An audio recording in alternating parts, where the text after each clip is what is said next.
Hello friend, good morning. তোমাদেরকে অনেক অনেক ওয়েলকাম আমার নিউ মিনি ব্লগে। তোমাদেরকে অনেক অনেক স্বাগত জানিয়ে এখন মিনি ব্লগটা শুরু করছি। তো তোমরা আমার পাশে থেকো আর দেখতে থাকো। দেখো কত ফুল নিয়ে এসছে আমি মন্দিরে যাব বলে। তো আমরা সকাল সকাল খুব সকালে ঘুম থেকে উঠেছি। ঘুম থেকে উঠে সবাই রেডি ফেডি হয়ে এখন আমরা গাড়িতে বসে গেলাম। আমরা এখন যাচ্ছি। কোথায় যাচ্ছি বলো? আজকে আমরা যাচ্ছি একদম পাহাড়ের উপরে মন্দিরে। তো আমরা পাহাড়ের ভিতর দিক দিয়ে যাচ্ছি। তো চারদিক শুধু পাহাড় আর পাহাড়, খুবই ভালো লাগছে পরিবেশটা। তো আমরা যাচ্ছি। আর ওখানে মানে মন্দিরটায় তুমি কি বলবো, কিছু বলার নেই। যত বলবো ততই মনে হয় কম। এই মন্দিরটায় সারাক্ষণ ভিড় থাকে, সারাক্ষণ সবাই লোক আসে। তুমি দিনে যাও রাত্রে যাও, যখন যাও তখনই তুমি ভিড় পাবে। তো আমি এখন ফুল নিয়ে নিচ্ছি এখান থেকে। সবাই নিয়ে যায় এখান থেকে ফুল, তো আমরাও নিয়ে নিচ্ছি। আর মানে ফুল তো নিয়ে এসেছি, তো এখান থেকে নারকেল টাইকল ফল টল যা পায় আর কি ওইসব নিয়ে যাব। তো আমরা এখন নিয়ে আমরা ভিতরে চলে যাব। তো আর মন্দিরের ভিতরে গেলে তো একদমই ভিডিও করতে পারবো না। দেখো কত ভিড়, লোকের কত ভিড়। তো আমাদের মন্দিরে দর্শন হয়ে গেছে, মাকে দর্শন করে নিয়েছি। আমরা এখন বের হয়ে আসছি।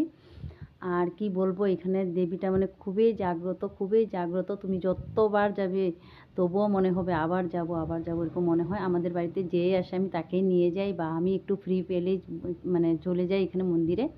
তো আসতেই থাকি। আসলেও তুমি ভালোভাবে মানে দর্শন করাটা মানে খুবই কষ্ট হয় ভিড়ে, ভিড়ে। তারপরে সবার মানে সবার এই ঠেলা হেঁচাতে তুমি মানে কি বলবো, কিছু বলার নেই। মানে যেতে হয় তবুও ভালো লাগে। এইখানে আসলে মানে তোমার একটুও খারাপ লাগবে না। ভিড় হোক, কষ্ট হোক, যেটাই হোক, তুমি মানে আসলে একবার যদি আসো তাহলে মানে তুমি বুঝতে পারবে যে এই মন্দিরটার কী মাহাত্ম্য বা কী মহিমা মায়ের।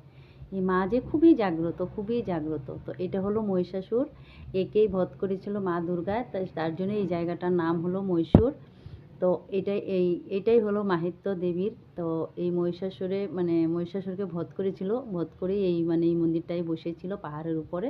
তার জন্যই মানে কি বলবো, তার জন্যই মনে হয় অনেক জাগ্রত দেবী, খুবই জাগ্রত। যে যা চায় তাই পায়। তো ওরা দেখো জিদ করে খেয়ে যাচ্ছে, খেয়ে যাচ্ছে, শুধু খেয়ে যাচ্ছে, আমি খাবো না বলে। তো আজকে আমার উপোস, আমি একদম খাবো না।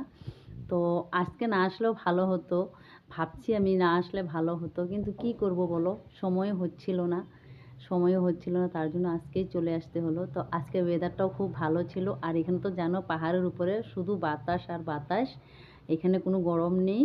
একদম শান্তি আর শান্তি, শান্তির জায়গা। বাড়িতে একদম যেতে ইচ্ছে করে না। তো সাধারণ মানুষে কিভাবে চলাফেরা করে শুধু একবার দেখো তোমরা বন্ধুরা। খুবই কষ্ট, খুবই কষ্ট মানুষের। মানুষ খুবই কষ্ট করে চলাফেরা করে আর কষ্ট করে মন্দিরে আসে, তবুও মানুষ আসা বন্ধ করে না। তো ভিডিওটা ভালো লাগলে তোমরা একটা সাবস্ক্রাইব করে আমার পাশে থাকবে।